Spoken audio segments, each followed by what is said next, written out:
Welcome everybody to New Brunswick, New Jersey tonight as our IUP Crimson Hawks take on the Rutgers Scarlet Knights. Joining me tonight, one of our players, Chase Malloy. He's graciously taking a break. He's taking a break tonight, yeah. Gonna watch this one from up above, but we're happy to have him on the telecast. Chase, tell everybody about you. Where are you from? What's your major? So originally, I'm from Bethel Park, just right outside of Pittsburgh. I'm at IUP. I'm a senior this year. I'm studying exercise science. Next year, my goals are, well, I'm going to play a fifth year next year, but after my fifth year, my goals are to go to chiropractor school. Hopefully, become a chiropractor one day and get back into hockey and help out as much as I can, but I'm just happy to be here at that school. So, opening weekend, a couple wins against William Patterson. I mean, we get off to the right start. Tell us a little bit about how you feel about the team this year, how training camp went, just an overall view of your view of things, how they're going. I think it's good, honestly. I think we turned a positive leaf from last year. The ending we had last year was obviously not the ending that we hoped for. Losing a bad game like that in the championship, obviously it hurt. But the new guys we got this year, they're really bought in, and I think the team gels really well together. We hang out a lot. We do a lot of stuff outside of the rink, which is something last year we didn't do too much. And I just think we have a good group of guys, a bunch of hard workers. We like to win. We want to win. I mean, that's what we're here for. We're not here to mess around this year. Yeah, I'd like to believe the culture has improved from last year for sure. I know years ago when we took the program, tried to point in the right direction, it was always the culture. Yeah. It was always guys pulling for each other and, you know, basically staying together as a family. And I think we have that back this year. We're excited about that. I agree. Tell us a little bit more about yourself, Chase. I mean, you get off to a pretty good start. You're playing on the top line. I mean, how do you feel about your line mates? How do you feel about you personally, your game right now? I think, well, my line mates, I couldn't really ask for better line mates. I mean, Hunter Fairman and Shane Miller, obviously two of our probably best players. Everybody can agree with that. So, I mean, I'm just hoping for, I'm hoping for a big year with us three. I mean, we've all played together in the past. We know how we work together. We work well together. But for me personally, I mean, I'm hoping for a good year playing with those two. I mean, I should have a good year. Well, we're excited about your line for sure. We're also excited about the power play unit that you play on as well. Yeah. Tell us a little bit about your power play and how things are going with that. Yeah, so power play, I think, the core group of us, me, Miller, Fairman, and Marty, we've all been together for 3 years now, so pretty good group. We know how each other play on the power play. We work well together. We have plays we run. I think this year we definitely should take that next step to from being good to an elite power play. Our percentages should definitely be up this year. But overall, I mean, I think both power plays are hot. The other one looks really good too, not just our unit, truthfully. Yeah, the interesting thing about it is I think they're both basically playing well together. And, you know, we popped 2 or 3 goals in on the power play the first weekend. We're hoping that improves as well. Yeah. So tell us something about Chase Malloy that maybe not too many people know out there in IUP hockey land. Like you have a special interest, an experience you've had, something that'll make our fans say, hey, that Chase Malloy is... I don't know. I mean, a couple of things, I guess. I mean, I like to golf outside of hockey. I like hang out with my buddies a lot. I mean, I don't know. I try to do as much as I can. Just keep it simple, you know. I like pretty hockey focused, but I don't know. I mean, I'm a pretty simple person, I'd say. I guess nothing really too crazy about me. Well, you got a great family behind you, that's for sure. You want to have a shout out to your family tonight? Yeah, shout out everybody back home. Shout out my dog Rocco. We had to put him down yesterday. Oh, that's never good. Yeah, so yeah, miss you, buddy. That's tough. That's a tough thing for sure. Yeah, it's all right though. I mean, hey, we'll get 2 wins and it'll make it feel better. Well, for those of you that are Chase Malloy fans, and I know there's so many out there in Hawkland, Chase will be in the lineup tomorrow. We'll be looking for some big contributions from him. I'm going to close with one more question for him. How was the bus trip? You know, see, for me, they're always easy. I could sleep anywhere. I'm like a cat. I could sleep on the floor, crooked on the seat, so I never have a problem with the bus rides. I fell asleep, and before I knew it, we woke up and we were an hour away, so yeah, couldn't complain. But 5 hours, you know, it's never fun. No. But it's always good to be on the bus trips with the guys, just hanging out, getting to know each other better. Let's close Coach's Corner up tonight with your rating of our catered lunch today. I'm going to say out of 10, I'm going to have to give it a 9.1. That's probably, besides Mrs. Rearick's chicken tacos, that's probably the best pregame meal we've had so that's far. an incredible rating, Chase. That's incredible. It deserved All right, it. everybody, we look forward to a good hockey game tonight here from New Jersey. And once again, we'll be on the air tomorrow as well for the 2:15, I believe, puck drop. So let's go Hawks. Chase, thanks again for joining us. Yep, thanks for having me. Yep.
Good evening, everybody. We welcome you here from New Brunswick, New Jersey, the home of Rutgers Scarlet Knights. They're ready to go toe-to-toe here against the 2-0 Crimson Hawks.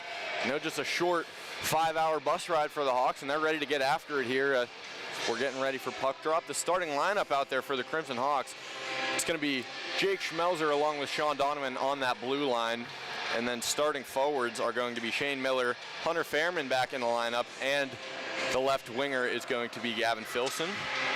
And of course in the net, it's Shane Paremba. He had a fantastic performance last weekend against William Patterson, so he's looking to advance his record 2-0 so far this year. And in the opposing pipes, it is going to be Marcus Paltoff for the Knights.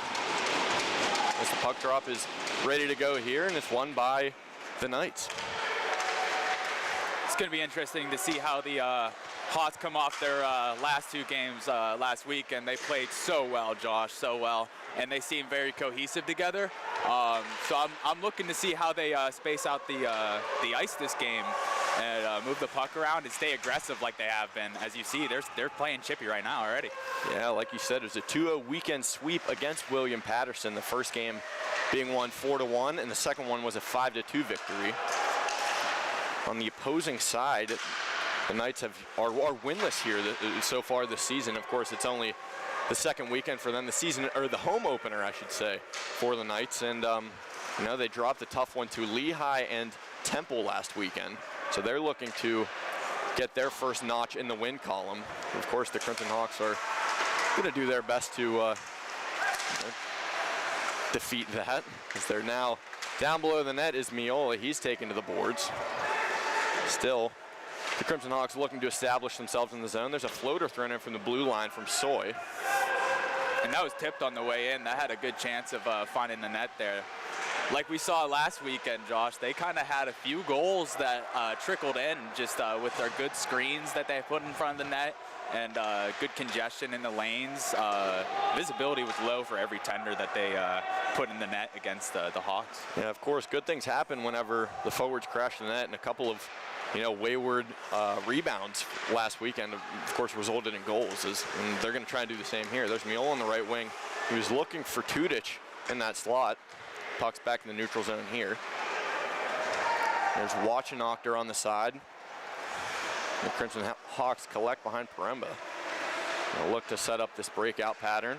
Slung over on the near boards and up out of play. It was off the stick of Miola in his home state, Miola is.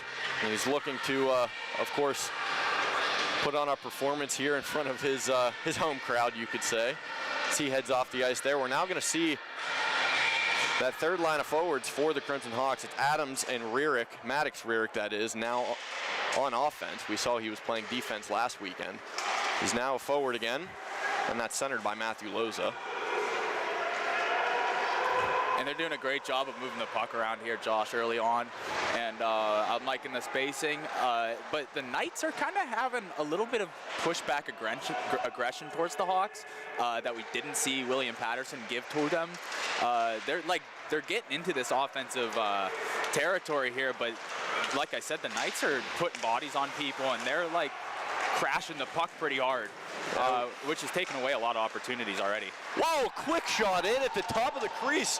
A wayward pass that Jordan Adams found. And of course found the back of the net as the score is now 1-0, sort of out of nowhere. I apologize if I sort of spiked the volume there, as I was very surprised that that goal was scored. But of course it was a pass off the pads from Maddox Rearick on the left side that Adams was there to collect, and he put it past the netminder, Paltoff. The score is now 1-0. Yeah, I was going to say, that kind of, it looked like it hit something before it, like, randomly fell into the lap of Adams. And he was literally right in the middle of the net. That's like a silver platter put right in front of you with a filet mignon and everything. Right, we see a lot of success from the forwards whenever they, prioritize their spacing and their positioning on the ice. And of course, Jordan Adams did just that. He found it, and it was sort of a look what I found moment. Yeah. And he was right there to drop it into the back of the net. And the Crimson Hawks, we saw a lot of fireworks erupt, you can say, as soon as the first goal was scored in both games last weekend. So we'll see if this kind of kick-starts the Knights offense or if they're, going to lay down and allow the Crimson Hawks to continue to pressure in the offensive zone. So now the Knights are back in their own zone looking to break out. Puck on the right wing. The intended pass was for Nathan Case. It looks like the Knights are kind of having trouble finding tape to tape right now. Like they're not leading their men on their passes, and that's kind of forcing them to reach back behind. There's another quick-in shot. There was a lot of traffic and congestion in front. Not a lot of help from the defenseman for the Crimson Hawks, as now the Scarlet Knights respond. Not even a minute later, it seemed like. And it's going to be Thomas Appleisen, I believe, that is going to lead that charge. And that was... Wait and see. Excuse me, it was Connor Regan. He's the alternate captain for the team. He was the last man to touch that puck. But just like that, we're all knotted up at one again. Yeah, it's a 0-0 game in the mentality of these players. And that was quick. Like you said, that happened pretty darn quick, and that was almost identical to what Jordan Adams had right in front of him. Just the puck found the stick, and when you're right there in front of the net, it's like, oh crap, I gotta let this go. I'm right here. Yeah, there was two initial shots that were in close that really Paremba seemed to have no issue with, and then it sort of tumbled to that other post that, of course, he was not on. And it was Regan that found it and dumped it in. The shot counter sits 3-2 in favor of the Crimson Hawks. There's a breakaway the other way, 2-0. 2-on-1, I should say. He elects to shoot. That was Harrison Albrecht, the captain of this squad. He had Watch Knocker on the other side. Paremba shouldered it away, and now the Crimson Hawks back through the neutral zone.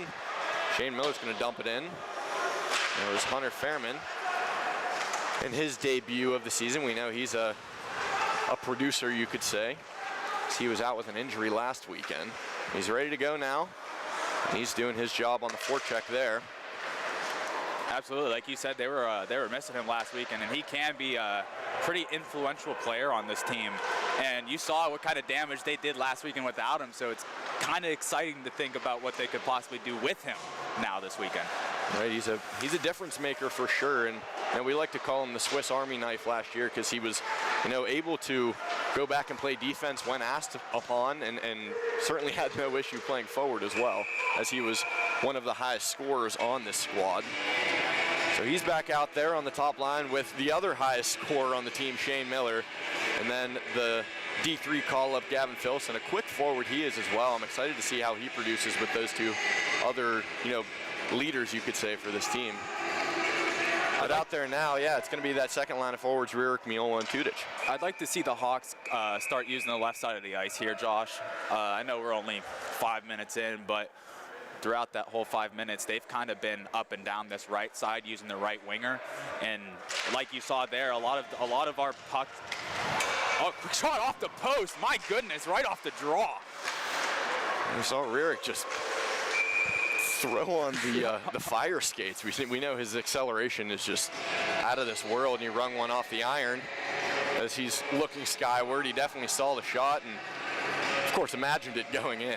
Yeah, and like I was saying, Josh, before Rierick almost put that one in the top of the net, they just need to use this ice a little bit more and space out on the side by the benches and use the left wing, because you're getting a lot of carry right now, so to speak, 3-on-1. A great defense. My goodness, he blocked that passing lane perfectly. Yeah, that's Fletcher Harvey closing the gap and standing his man up. Now here come the Hawks the other way. There's Tudic throwing it off the woodwork, and he's going to dump it into his own zone. Rierick tried to collect on the other side. The Hawks get a defensive change out there, as there was a pass from Schmelzer that was caught up in the equipment of one of the Knights forwards. He was watching Knocker. He didn't really know where it was, and of course a sigh of relief for the Crimson Hawks because he was all alone in the zone.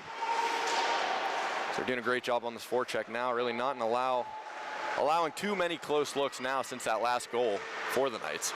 Here's Rierick with some speed up the right side. He's tangled up, and the hand goes up as we're going to see our first power play of the night. Yeah, he got hooked pretty good there. Yeah, he was coming in with some speed, and of course, the only way to stop him sometimes is just taking him down. So we'll see who sits for the Knights, as we're going to see our first power play, like I said. And we'll see how aggressive the Hawks get on the first power play here. Are they going to move it around and look for the shot, or are they just going to bombard the tender in the net here? As we get a draw here on the far right side, won by IUP. They're going to take it back behind the net, set up maybe. Well, there's Miller in that far corner. He gives it up high for Fairman. Miller on the left wing for Loza. Loza throws one out. It's a block shot. And that one stung. He's having trouble getting back up, Still slow to get up. The Crimson Hawks are going to try and capitalize, but they cannot. There was the clear by Campbell, as he's still stumbling to the ice. I'm not sure who it was that blocked that shot, but that was certainly a howitzer from Loza on the left wing. Yeah, he had time to wind up on it. Still 1:30 to go on this penalty. There's Fairman going down the right side. He's tied up as well, and the puck is loose. Tried to clear it, but there's Adams that collects on the left wing. Fairman calling for it on the blue line. Fairman goes to the right wing for Miller. Miller goes down low for Miola. Then there was a one-timer for Adams in the slot. It was stopped by Paltoff. And that was a pretty good reactionary kick save there. That was a fast one-timer. I mean, textbook, really. Pass right to the slot. That was great passing by the Crimson Hawks, like you said. So we're having a tough battle here on the boards, trying to get that puck out and space it out. There's Adams all alone. He goes for the back door, and he finds Miller. Again, we just talked about that positioning, and Shane Miller is the poster boy for offensive forward positioning. He did it just there. He was waiting for that pass on the backdoor post. And just like that, there's a power play goal for the Crimson Hawks. And now they are now up 2-1. Yeah, and that was an awesome find, too. There's great vision to see through. I mean, he was literally sitting there right on the edge of the post. I mean, no tap with a stick, nothing. Just an eye look, really, and he put it in the back of the net there, and now it's exciting. 2-1 already. We've got 12 and a half minutes left to go in the first period. There's Miola trying to enter on the right side. It's blown offsides, and yeah, like you were saying, it was a clear from the Knights. They were trying to clear it out, and it rung off of the back of the net, I believe. And again, it was Jordan Adams that was sort of all alone on that right wing, and he danced it in himself, and like you said, wrapped it around that defenseman. Yeah, I really thought he was going to take that shot himself, to be honest. He had a wide open lane to pick multiple angles. Another shot in the slot from Rierick. Miola tying his man up. Tried to put in the slot for Rierick again. And the Knights are just having trouble dealing with the pressure from the Hawks right now. It has to feel like there's 8 sticks on the ice and 2 pucks flying around. Miola hits the ice after a shoulder. There's no call. They were looking for one. We're not able to get it. Now, Schmelzer stands his man up. Knocks it back for Donovan. Donovan goes in the neutral zone for Tudich. A lot of hitting going on now. We see the Knights getting a little scrappy. So that puck is going to be frozen by Paltoff.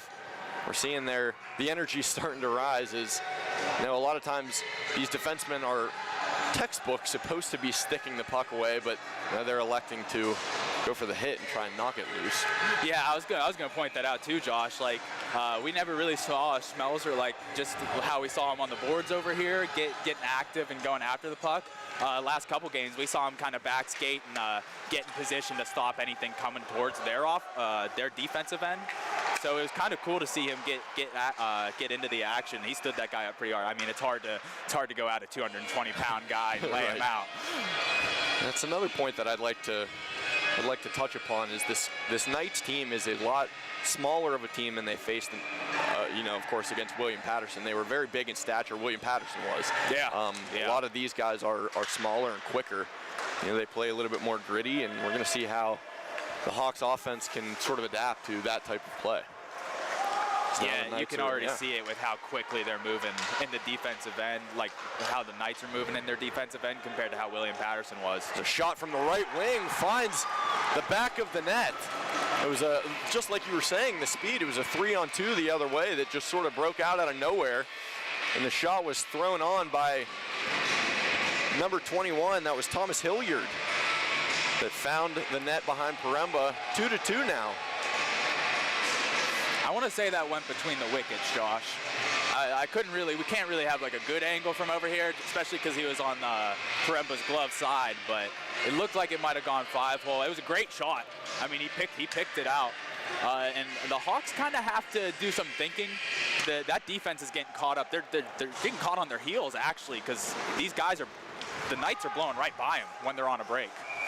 Yeah, it looks like there's been a couple of times that the Hawks forwards are caught, a little low down behind the Knights net, I should say, and then they're sort of slow to get back through the neutral zone, just like it resulted in there. It was a 3-on-2. And that's tough on the Hawks defense to constantly, and we got another breakout here. Yeah, going down the side is Appleisen. Was sticked away by Seitz. Push him to the outside. Still has his man tied up down there. Puck behind the net. Still a lot of congestion back there, and it's now on the blue line. Shot in with a lot of traffic again, misses high. I think it was ricocheted off of Seitz. They're looking for that slot again. We're unable to find it. It was sticked away by Loza. There goes Maddox Rurik in through the neutral zone. He's hooked, and the hand goes up. And certainly the Rutgers fans here are not too happy about that call. But again, it was sort of deja vu from what we just saw on Jace Rurik, his brother, entering on the same side. He was hooked down.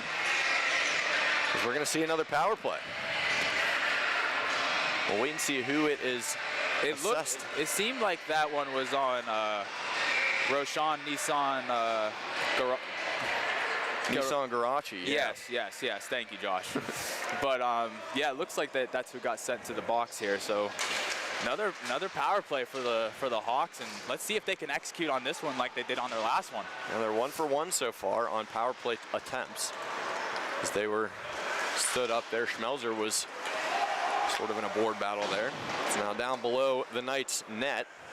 Up high, Schmelzer has it on the blue line. He goes across for Jace Rurik. Jace Rurik back to Schmelzer up high. Schmelzer for Rurik. Rurik looking over his options. Schmelzer up high. He elects to shoot, goes bar down, and it was Jace Rurik to collect that sort of loose puck again, right behind the crease of Paltov. We talk about positioning. They're sort of putting it all out on the ice for us on cue. It was Jace Rurik that was crashing the net on that shot from Schmelzer. And it went, like I said, it went straight bar down and was not able to find the back of the net there. Jace Rurik tapped it in. And it goes back to what we were saying last week, Josh. I mean, we touch on this so much, and they just keep letting us touch on the fact that they are crashing the net. They're always there for that rebound. And that one, I mean, that was behind the tender. That puck was sitting behind the skate, and Rurik was literally right there to give it a quick poke in. And that's what puts them ahead, is being there for those little tiny goals to get that normally are just quick clears out of the crease. And just like that, the Crimson Hawks are 2 for 2 on power play attempts. Here's Schmelzer in the zone. He was looking to find Tudich going through the slot. It's cleared up and out of the zone by the Knights. No icing. There's Donovan looking up the ice. He finds Jace Rurik. He's going to try and cut it up the middle. Gives it to Schmelzer. Nice move. Schmelzer going right up the gut. Tried to go to the left side for Tudich. Sticked away. Again, the hand is up. Not sure what the call is or who it's assessed. It looks like it was a cross check. And I think they're going to get it for just having his arms extended there. He had a good chance at a clean hit there, but I think as soon as he extended through it with his arms, that's when they decided to call it and raise the hand. Yeah, it looks like Jace Rurik is the guilty party there. And now we'll see the first look at the Scarlet Knights power play. And they've been pretty aggressive 5-on-5, so we'll see how aggressive they really are on their power plays too. And also how the Hawks are going to handle it, because they haven't seen that kind of pressure yet. They're doing a great job tying it up into the middle, into the corner there, and then the clear by Lakaitis. There's Miller on the forecheck. So he'll dump it back and get another look.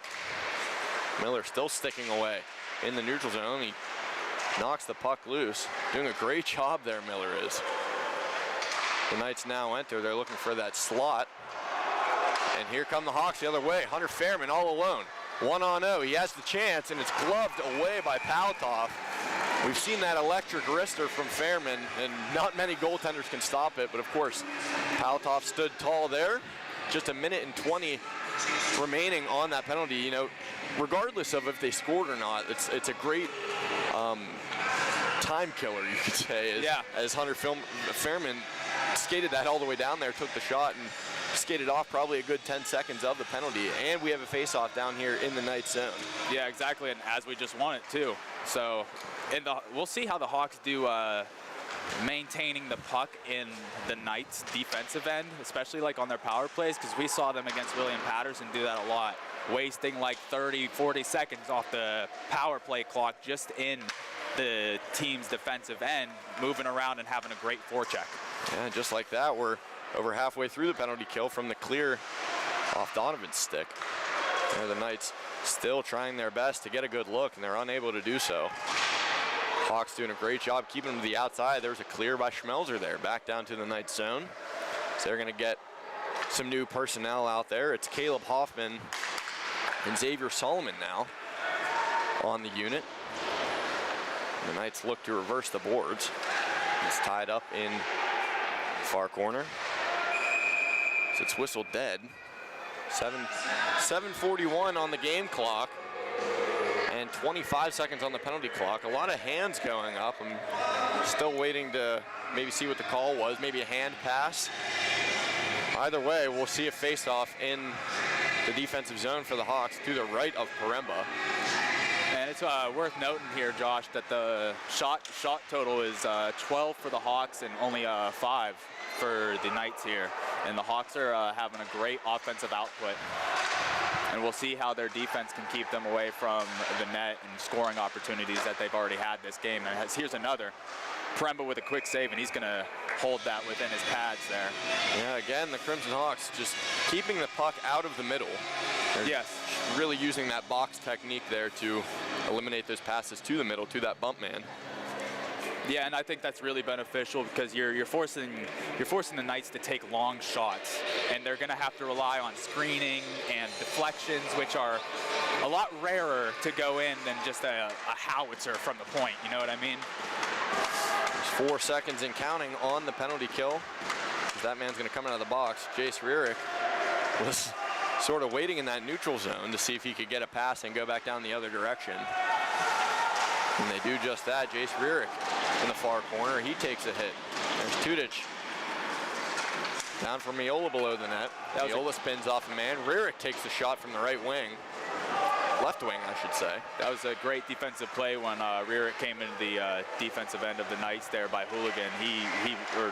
Houlihan. He did a great job laying out and poke checking that puck.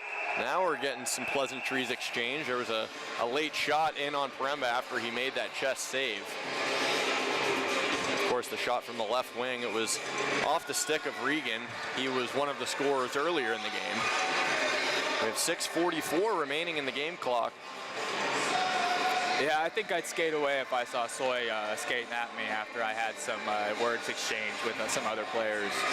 He's a big boy. I wouldn't want any piece of that. Yeah, certainly a big pairing that's currently out there as well. It's Burkett and Harvey, one of the D3 pickups. We talked about it earlier last weekend, too, that one of the big moves for Joe Hanzo in this offseason was bolstering that blue line with size and height, and he did just that.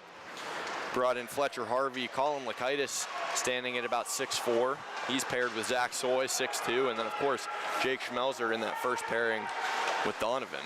Yeah, it's something the Hawks really needed, was a solid, not really looking for two-way defenders, guys that can also stay home and protect the net. So there's the Knights into the neutral zone and into the offensive zone as it's pucked up and into the netting. We'll see a draw now in the Hawks zone. Sort of that scoring surge has, knock on wood, been settled. Yeah. That's what it seemed like. It was sort of 5 goals there within 10 minutes. We've gone 4 minutes now without a score.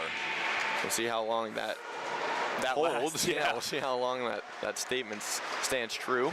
I think they both teams just need to grind it out and make it through this period, head back to the locker room and kind of change a few things up. Now on the left side was Filson. He goes all the way across the neutral zone for Fairman. Fairman trying to put on a move. He was wrapping it into that slot for Filson. Filson again up high for Harvey. Harvey elects to shoot, and it's gloved away by Palthoff. Again, it was the passing shown off by the Crimson Hawks. We saw Fairman sort of take 2 men with him into the zone. And of course that leaves a guy open. And that was Harvey that took that shot.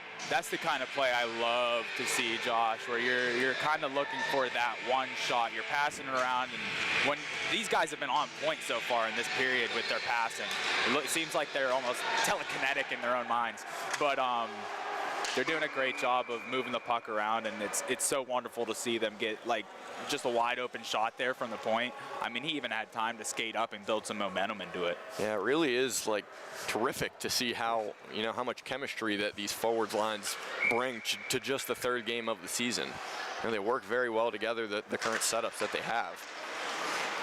Now into the zone, there's a shot in by Schmelzer, missed right. And now the Knights coming up the left side. Adams doing a good job of keeping up on him with his right hip. There's Haynes that has it and looking for the slot pass. Nobody was there to receive it. Adams spins off a hit, and it's dumped back down to Paremba. He's just going to freeze it up. So there's 5 minutes and 14 seconds on the game clock. 13-9, you mentioned the shot counter. Now it seems like the Knights are starting to pick up their offense and starting to bring it back to the intensity that the Crimson Hawks offense is bringing. Yeah, absolutely, and especially like within the last, I would say, 2 minutes, they've accumulated all the shots that they had previously leading up to that in the period. Donovan taken to the boards behind Paremba. Maddox Rearick has it in the far corner. He's going to bring it up himself. Looking for Adams on that lengthy pass. Risky play there by the tender to try and get that out of the end, but it worked out. There's another slot pass from behind the net from Adams. Paremba's going to go all the way out to that corner and give it up to his man Donovan. Donovan goes up the left side for Solomon. Coming up the middle now is Loza. He goes to the left, takes the shot. It's off the mask. It's immediately blown dead as that puck hit Paltoff's mask and fell down onto the ice. So they're going to blow that dead no matter if the puck is in the ice or not, you know, for player safety. Tied up there is Maddox Rearick and Patrick Haynes. Excuse me, Connor Regan it was. So they're both going to be taken off of the ice there. Some new personnel for both teams are going to head out. It was a great shot from Loza on that left wing. Obviously, it had enough power to knock Paltoff's mask, you know, right off of his head. It looks like they're going to take both of them for a penalty. Yeah, it looks like Rearick and Regan are both sitting. And there must have been something they said to each other down there that we didn't hear that put them there. I don't know. It just looks like they got tangled up from up here, like physically, but they might have said some unpleasant words to each other that the refs did not take too kindly to. Yeah, I'm not entirely sure, but they were not coincidental. So we will see 4-on-4 hockey. Now the scoreboard's all sorted out. The Hawks win that draw. There's Jace Rearick on the far boards. Gives it down low for Tudich. Tudich fighting away. Now the Scarlet Knights intercept. There was a hit by Tudich that knocked it loose. Now the Hawks in the neutral zone. A lot of ice to work with here. Jace Rearick spins it backwards for Tudich. Tudich is going to take it in himself with some speed.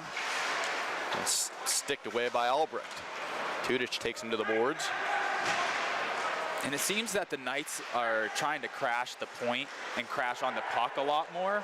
So the Hawks need to space out the ice and move the puck around, not hold onto it too long and tire them out. That's going to open up a shot opportunity down here in the Knights' defensive end.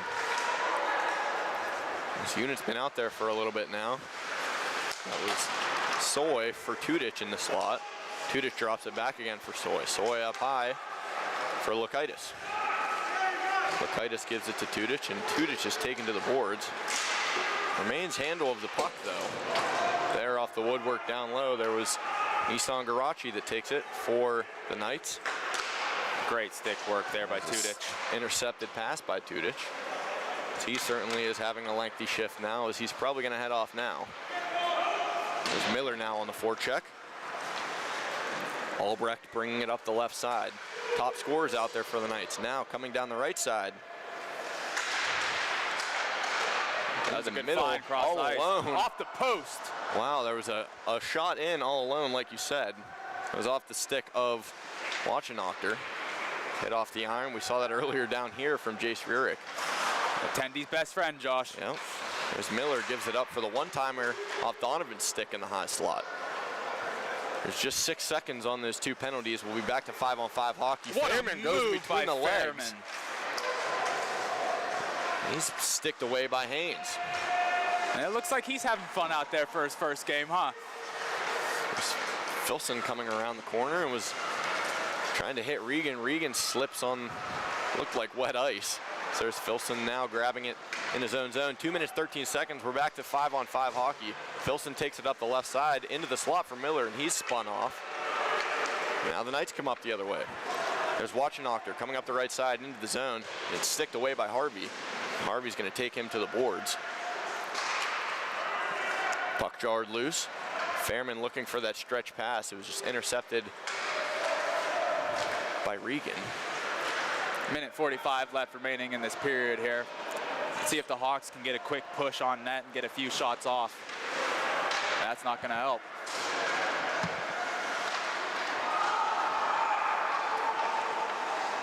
Still loose puck.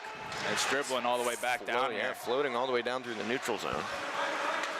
And that was a little bit of a blessing there on that whiff shot because he was set up for a wicked one-timer right by the net on Paremba, and he got nothing but air. So Paremba might be saying a blessing when he goes back to the locker room thinking about that one. Harvey takes his man to the board. A backhand shot that looked like it found the back of the cage. Yeah, it was hard. There's a quick-in shot, a score by the Scarlet Knights with just a little under a minute on the clock. Again, it was just that fumbled rebound. Again, it was... I think that got deflected in almost. Yeah, that's what it looked like. We'll wait and see who leads the charge of who touched that puck last. It was Jack Turner for the Knights, and it was assisted by Michael Chang, I believe. Yeah, watching that, it looked like Paremba was right on it, and then all of a sudden it hopped up. I think he just kind of laid his stick right there in front and popped it up over his shoulder. Excuse me, that assist was by Nissan Garachi. 58 seconds now, and again, the score is all knotted up. We're seeing quite the shootout here. Yeah, they're not wasting any time. You said the home opener for the Scarlet Knights. There's a shot from the right wing. It's patted away by Paremba. Now the Crimson Hawks with 40 seconds and counting. Back to collect as Lakaitis in his own zone. He throws it off the glass. Down on the receiving end is Solomon. Solomon into the slot. No goal. It was not even a shot by Gray, but it was off some equipment that kind of fumbled in and looked like it might have found the back of the net. Of course, it did not. So it's all the way back down the other side for icing. 18.3 seconds on the official game clock remaining. We'll see a draw all the way back down in the Knights zone. Heck of a start to this game, but I mean, like I said earlier, when it was 1-1, you're going to have to head back into the locker room. As long as nobody else scores another goal, you're going to have to head back into that locker room and completely have the mentality that this is a 0-0 game. You're going out there trying to get the first goal of the game, because that's what you'll have to think about that with how aggressive these guys have been. A quick shot off the right wing from Filson that's gloved away. It's going to set you up to end up being more aggressive and being put in more opportunities to score the puck. The Knights just trying to glue that puck to the boards for the remaining 5 seconds of the period. They're doing a great job just doing that. There's 4 men in there fighting for the puck, because that's the end of the period. Still a lot of emotions that have yet to really spill over just yet. It was Miller and Fairman in there, along with some Knights forwards fighting for it. But the score is 3-3. The shot counter sits 18-11 in favor of the Crimson Hawks. And just like that, we've seen a shootout of a first period, like I mentioned, and we'll be back to bring you the second period here shortly.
Welcome back, everybody, to the second period of play here. We have Rutgers versus the IUP Crimson Hawks. Currently, the score knotted up at 3s.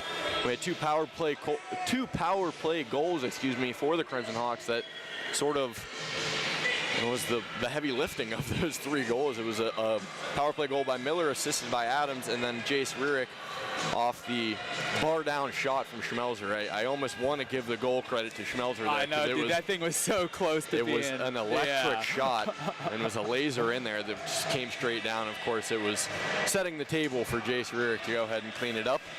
And then we had a 5-on-5 full-strength goal. That was the first goal of the game by Jordan Adams. So score is 3-3. We still see Shane Paremba here down on our side of the ice now. Of course, it is going to remain to be Paltoff for the Knights, and we'll see. We were talking about at the break how both of these teams can kind of sort of straighten up on defense a little bit, as it's been all offensive pressure the entire first period, and if one team or the other decides to sort of strengthen up their defense, this game could obviously go in their favor very quickly. Yeah, and I think for the Hawks, they need to focus on staying back a little bit more. I was talking about how much I like the aggressiveness from the defense to go after the pucks, but it's been costing them, because when they lose the puck, they're now ending up in 3-on-2 situations, 2-on-1 situations. So I'd like the defense to stay back a little bit, at least this period, and see how that plays out. But also watch the offensive turnovers from the Hawks too. That's where a lot of the fast breaks have come from, is quick little offensive turnovers in the neutral zone that end up turning into, again, 3-on-2 situations, 2-on-1 situations. So if they can do that, they're going to halt a lot of the Knights' progress. Yeah, speaking of 2-on-1s, there was a 2-on-1 for the Hawks the other way. There's Sean Donovan on the left wing. He throws one up and misses to the left. The puck is in the back of the net. Not in the net, but of course behind the net, I should say. There was a... In the net would be quite nice. Right, of course. The Crimson Hawks would love for the puck to be behind the net. There's a backhander for Donovan. And it was Hunter Fairman, actually, that sort of made that look pretty easy. He had it on that left post, and nobody was coming to, give him any trouble.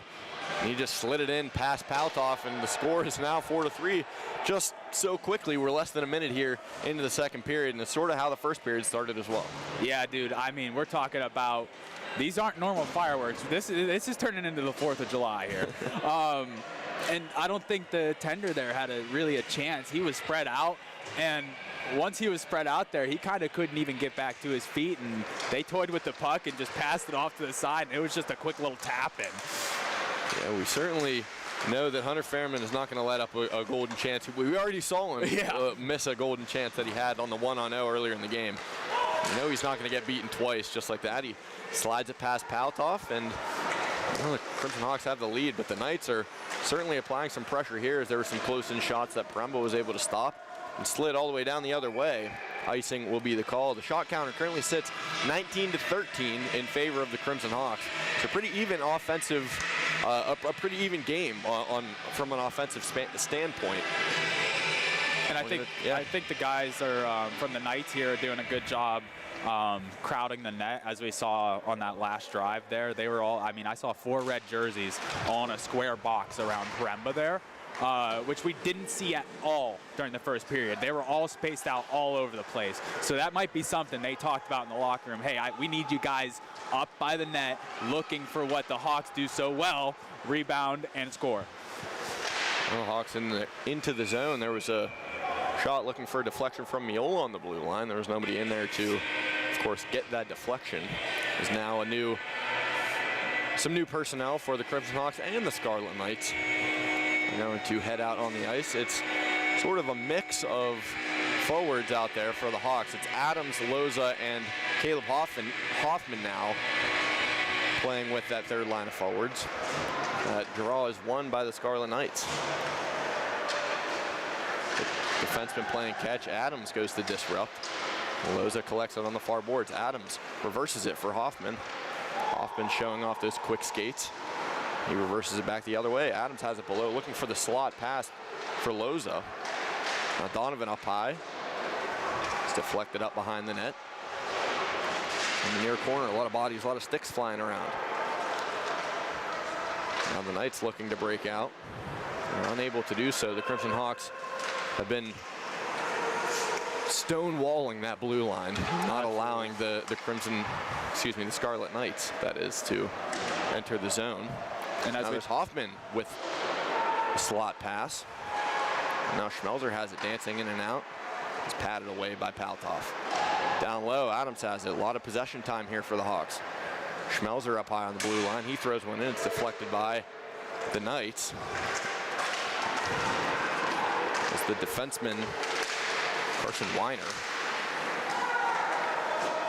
Great defensive work there in by Donovan and Schmelzer. I mean, they were just throwing stick lifts, stick checks, poke checks, and they weren't letting the Knights get any type of shot off there. I mean, they couldn't even reach the puck. Exactly that. There's Cata looking for that. It was Cata looking for the slot pass. Of course, it was tipped up and snagged out of the air by Paremba. Again, new personnel heading out there. We see a draw to the right of Paremba here. It's currently Donovan, Miller, Fairman, Filson, and Maddox Rearick now back playing defense. And I'm liking what I'm seeing so far. Like we talked about right before that first puck drop to start the period, want IUP to be a little bit more defensive, especially their defensemen.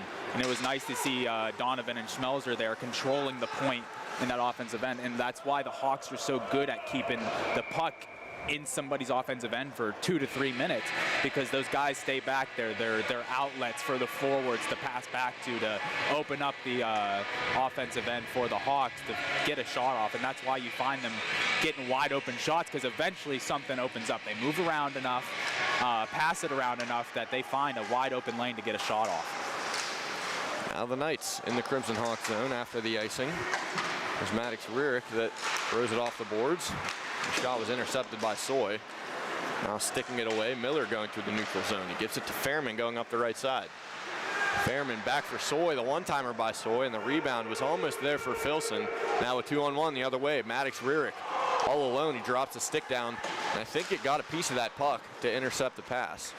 Now the puck down low for the Knights. Hilliard has it on the near boards, and Soy that takes him to the ice.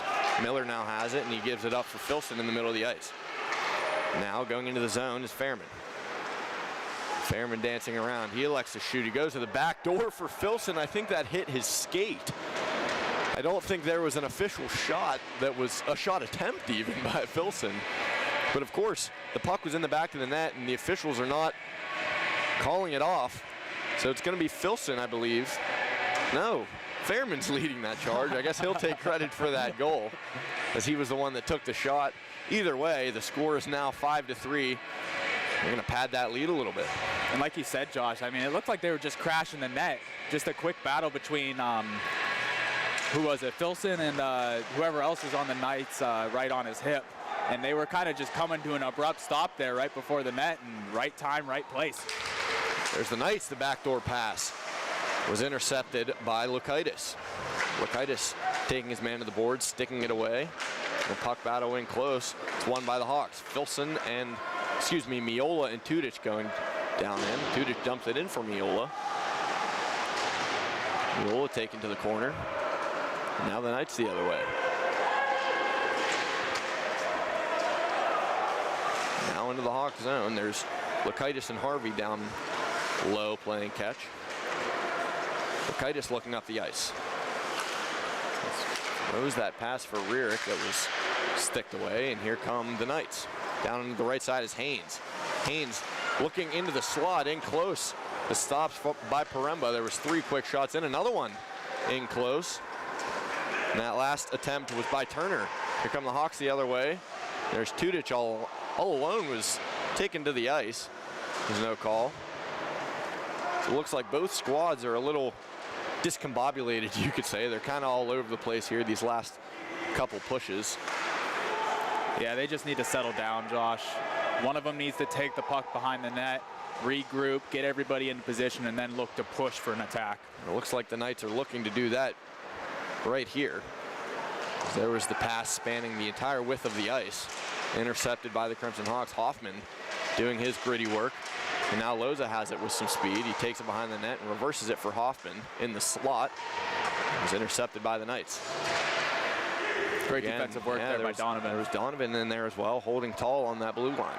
And that's exactly what they needed to do, as we talked about earlier. Cutting away that potential chance for, like we talked about, a very speedy team compared to William Patterson especially. Very speedy team. They're cutting off those open ice areas so that they can't get flying up the ice. It's just like you would have to do against a guy like Connor McDavid in the NHL. You got to make sure he doesn't have enough ice space to get going and move the puck up the ice. And we see Adams making use of his ice back there, spinning his man. And gives it back for Hoffman. Hoffman gives it up high to Schmelzer. Schmelzer to his partner Donovan. Donovan throws it in looking for traffic. Adams in there got a piece, but it was stopped by Paltov. There it is again. Schmelzer holding it in. Adams has it down low, and he gets it for Fairman on the left wing, and Fairman's going to take it around himself. He looks for the wraparound. Paltov held that post. Schmelzer tried to keep it in after the boards being reversed. Unable to do so, and here come the Crimson Hawks looking to enter back in. Fairman trying to dance around his man, but loosens the puck up. Now the Knights are in 2-on-3. There's a slot pass that was intercepted and stopped by Schmelzer. Now Miller coming up into the middle of the ice. Fairman takes it into the zone. He was trying to give it to Filson on that left wing. Filson slides it off the pads, and Miller was on the receiving end of that pass off the pads. And that was a great idea, Josh, because the tender in the net there, he didn't realize that somebody was waiting right off to the side. I mean, he almost played it right to him. So that was dangerous, but he's lucky to get out without another goal in the back of the net. Yeah, again, I sound like a broken record, but Shane Miller is sort of that guy to always look for to have great positioning. And like you said, Paltov had no idea that he was on that other post. And he was lucky that he was able to push that rebound out past the outstretched arms of Shane Miller. Yeah. So of course, if he corrals it in on that post, he's going to be able to score it. And there's Miller again. I mean, there's so much grit he has. In close, a lot of bouncing pucks. Fairman got the last stick on it before I even had time to start the game clock. 12:03 remain, as now the score is 6-3. And he is pumped up. He's having a heck of a first game back. And I mean, I think he might have caught that mid-air. It looked like it was about shoulder high that he swung, and it was in the back of the net next thing later. So that was some great hand-eye coordination, and the Hawks are up now 6-3. And now they should be looking to play a little bit more defensively. Not that they haven't been, but they should be slacking back a little and looking to kind of coast into the third period with a three-goal lead. And correct me if I'm mistaken, but I believe that is just a second period hat trick for Hunter Fairman. He has all 3 goals of the second period.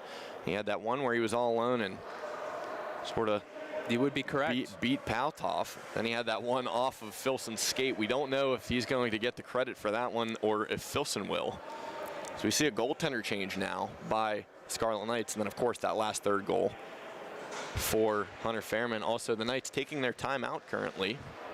So they're going to swap out goaltenders. I believe taking his spot is... Wait and see here. It's a little tough to see these numbers down here.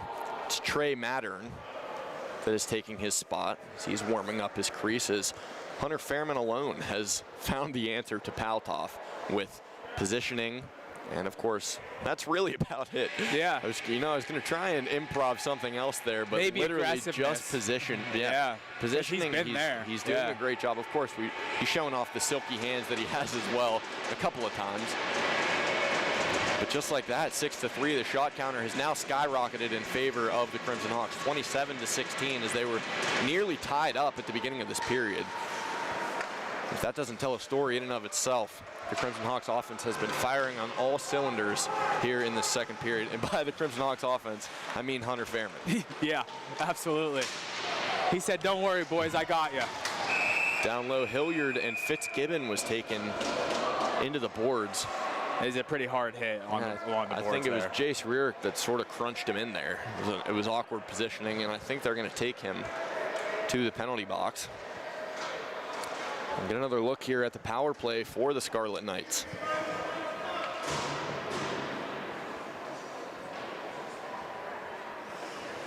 It was kind of tough to see there, Josh. I mean, I didn't really see what they could potentially be looking for out of that penalty, what they saw. To me, from up here, it just looked like hip to hip right into the boards. But he might have left his feet. He might have kept his feet moving. Who knows? Yeah, it looked like it was sort of wrong place, wrong time. We know Jace Rurick, once he gets a full head of steam, he's not letting it up. Yeah, his brakes are thin. That's for sure. And it looks like that is what happened there. Fitzgibbon still and it looks like down on the ice. It looks like it might be a leg thing, as the doctor is asking him to bend his knee and kind of get up on his own here. He's going to skate off with some help. He's escorted off the ice. And it's a 5-minute penalty that is assessed to the penalty clock.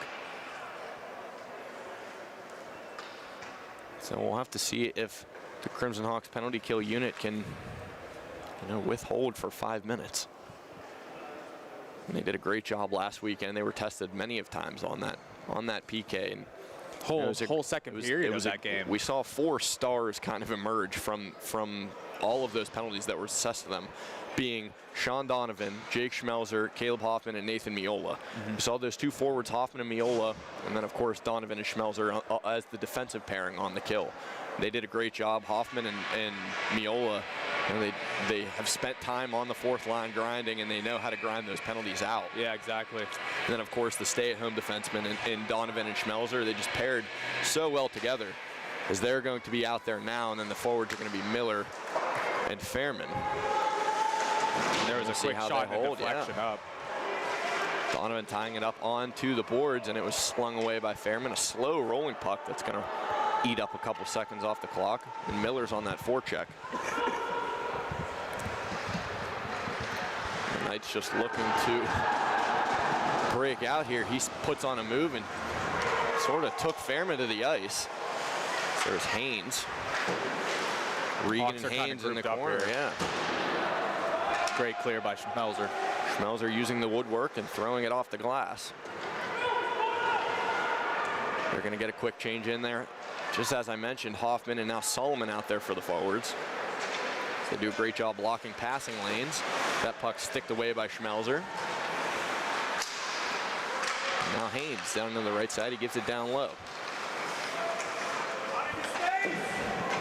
Great quick shot there, but it's kicked away by Paremba. Cleared down the ice. Paremba had no issue with that. Donovan is going to head off the ice after he got that clear. And now Maddox Rurick, I mentioned he was playing forward earlier in the first period. Now he's playing defense. We saw him play last week.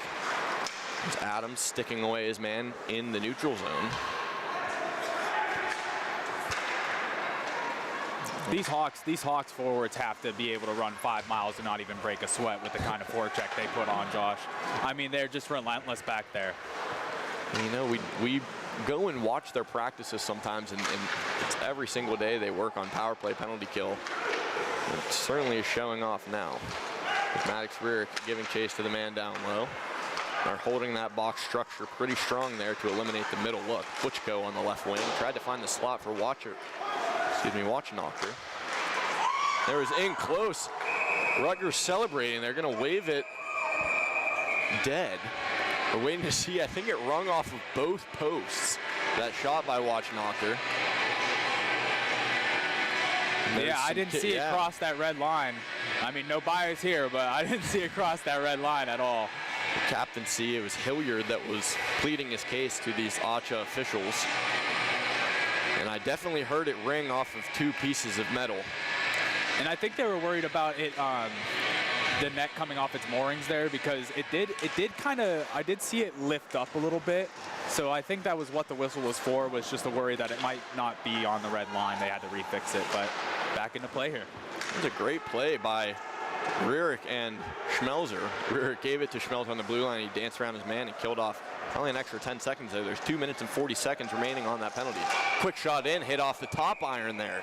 Of course, Paremba better thank his posts, as they've helped him out on the last 2 efforts by the Knights. That shot by Regan, a quick wrister on the left wing. And I think, I'm not too sure, but I think Paremba got a little bit of piece of that, which is probably why it hit the post. That it might have been upper 90 if he didn't even grab a piece of it. That face-off won by the Knights. They have it on the blue line, and Loza sticks it away. He was tripped up a man. It looked like the Knights were looking for another call. They're going to take it back and recollect. Loza on that forecheck, along with Adams, Soy, and Maddox Rearick still out there. 2 minutes and 17 seconds on the penalty. Coming down the left side is the Knights. Maddox Rearick trying to stick away. Adams gives it up. It was Soy that found the wayward pass and cleared it. They're going to try and get 3 new guys out there for that kill. And it looks like they're going to call that high stick that occurred there. Yeah, right there in the neutral zone. So certainly the Hawks love to see that, a draw down in the Knights zone. Now 1 minute and 58 seconds on the official penalty clock. We got Donovan and Soy back there on the point for the Crimson Hawks here. And those are 2 big boys. We'll look for them to stay at home and kind of keep dumping that puck and clearing it, killing off this power play here from the Knights. And there's Donovan tying him up on the boards. Regan takes it into the zone. Some great stick handling too, man. Yeah, he's stick handling in a phone booth around Miola. There's Donovan that sticked it away. Again, they're doing a great job keeping the Knights to the outside. We saw Regan try and streak down that seam, sort of, and they just pushed him right behind the net. There's Miola tying him up and pushing it loose. Some Hawks down on the ice. The puck is somewhere under that pile. And there, it's finally jarred loose. There's a slapper by Soy to clear as he heads off the ice. There's 1 minute and 6 seconds on that kill. This will be a great penalty kill for the Crimson Hawks.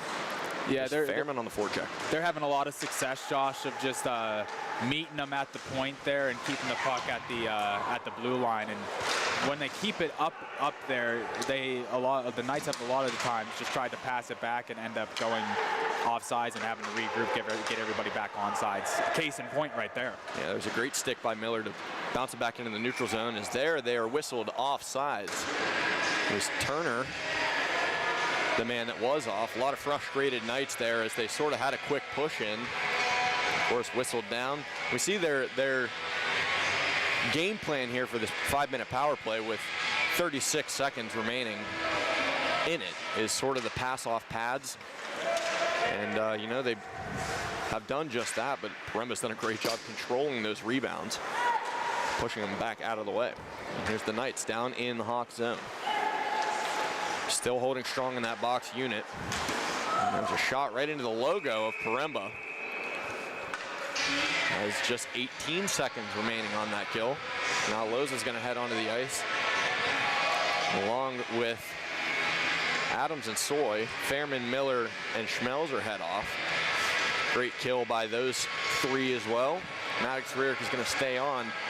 Not sure who's going to come back out, if Jace will head right out of the box or if he'll head to the bench. We'll wait and see. That face-off won by the Crimson Hawks and cleared all the way down. The Hawks bench loves it. So it's just 10 seconds and counting.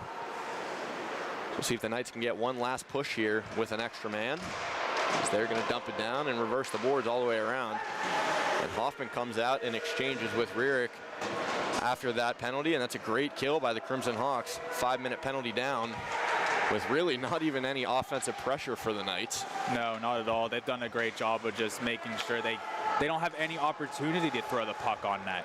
They're getting to him before they even get close enough to have a chance or have an angle at Paremba. And Paremba himself has done a great job with rebound control. And they always say that your goaltender is supposed to be your best penalty killer, and Paremba was exactly that there in that 5-minute. As he was, like you said, controlling his rebounds and staying aware of where the Knights were. So now we're back to 5-on-5 play, and the Crimson Hawks are still sort of playing defensive. We're going to look for them to push back down the other way. There's Burkett and Rearick tying the puck up behind the net. Loza sticking away. There's Burkett now. It jars it loose. Adams has it on the near boards. Loza trying to find Hoffman. Hoffman, if he's tripped up, no call. It looked like he had him beat there, had the extra step, and would have been all alone. There's Loza looking for the high slot in close. A lot of chaos in tight. I see some bodies flying, and with that, the only thing I saw was, Mattern's helmet shaking his head no. I think he was immediately looking up to the officials saying that that puck did not go in. It was underneath of him. Yeah, our new goaltender in there, number 39, Mattern, he did a great job of covering that puck. I mean, it gets pretty hectic in there, chaotic. It's almost like you're in the middle of a war or a dogfight, and you see that many people after one small circular object right in front of you, and you got to try and corral it. But he did a great job laying down and making sure he froze it. Now we'll have a face-off there in the Knights' own end. Well, the coffin save by Mattern. Of course, he's done a great job since his entering of the game. Granted, 5 minutes of it, he was on a power play. But, of course, he has stood tall on every opportunity that the Crimson Hawks have faced him with. And notable to point out that shot count is kind of creeping up. 21 now for the Knights and only 28 for the Hawks. So the Knights have kind of stopped the Hawks a little bit. Like you said, the 5-minute power play sure helps, but they're increasing that shot count to kind of make it a little bit even, give Paremba a little bit of work in the net. And here come the Knights the other way.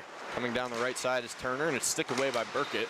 He throws sort of a turnaround shot onto Paremba, and he patted it away. Now it's on the far side.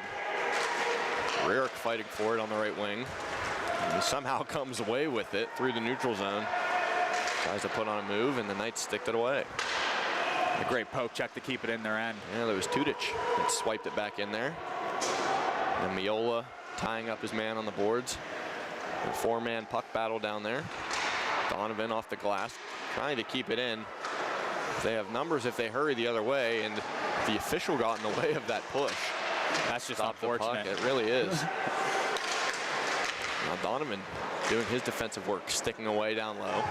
And I think we're seeing a little bit more urgency from the Knights here, as we should. They're down 3 with 4 minutes and 15 seconds remaining in the period. So they're going to have to, I think they need at least one before the end of this period, just to get them a little bit of fire going into that locker room.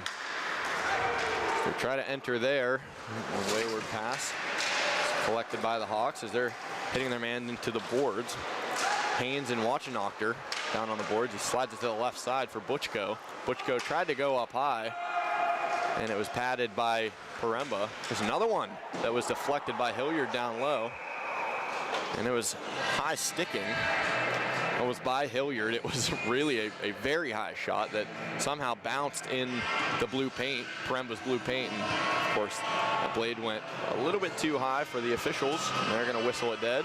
3:46 to go on in the second period on the game clock. We have that fourth line of forwards out there for the Hawks: Hoffman, Gray, and Solomon. And it's Donovan and Soy back there. Excuse me, Donovan and Schmelzer for the Hawks. A little bit of confusion here at the draw. Maybe just to clear something up. So they're going to send Hoffman out of that faceoff dot. Solomon takes it, and the Knights win it. Immediately to Schmelzer's stick. He goes for the lofty pass. We saw that last game. Yeah. That's how they got that breakaway goal. Found Solomon down there, and Mattern was out of his net with some pretty urgent Crimson Hawks. There's Solomon showing off the stick skills. The Knights are going to dump it off the glass all the way down, and it is going to be gloved by Paremba. He gives a quick little jab as the player goes by.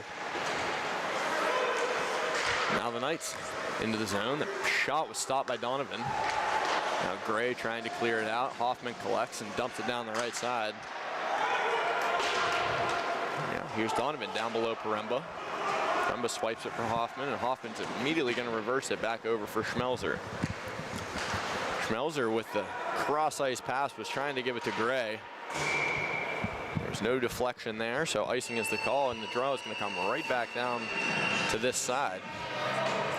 And Schmelzer's always looking for those cross-icers, or like I mentioned last game, he had that little floater that led to a goal. But he's using that playmaking mind of his, as I did not expect. Like I said, we saw in practice, he was very aggressive early before any of the games started. Very aggressive defenseman. Thought he'd be more of like a two-way guy, which he is, but more of a playmaking two-way guy. I thought he'd be crashing that a little bit more, but It's been interesting to see his play style with this team and how well it works too. Yeah, his play style, of course, matching perfectly with Sean Donovan's, as he is, again, we talk about the poster boy. Sean Donovan is the poster boy for stay-at-home defensemen, as we have an in-close look for the Hawks. Of course, Miller and Fairman doing their work there on the post. So they're going to dump it all the way back down. Rierick makes a very smart play, sticking it away from his defenseman. Fairman takes his man to the glass. Mattern has it down below his net, and Butchko circles around. Of course, not without Miller giving him some pressure. Minute 50 remaining left in this period. See if the Hawks can have a good offensive surge to end it and head back into the locker room with a positive attack mindset. So we see that blown dead. They're going to call Hunter Fairman for a cross check, I believe, as he was sort of pushing his man there on the glass. He's certainly not happy with that call. But we're going to round off the second period here on the penalty kill. Crimson Hawks, that is. See Loza in there trying to plead his case, one of the new captains for the season. Of course, we know Hunter Fairman loves to be physical.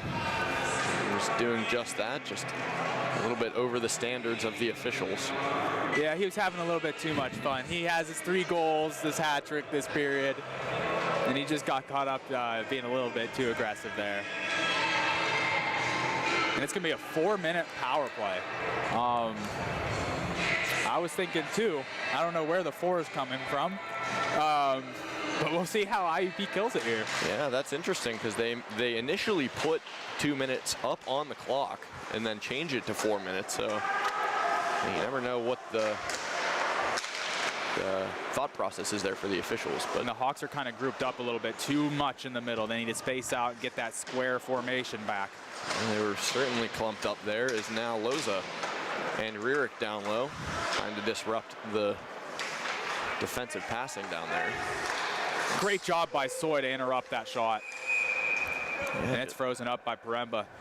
Yeah, just like you said, it was Dale Campbell that tried to go for that wraparound. Soy read it like a book and immediately threw his blade on that post, stopping that shot.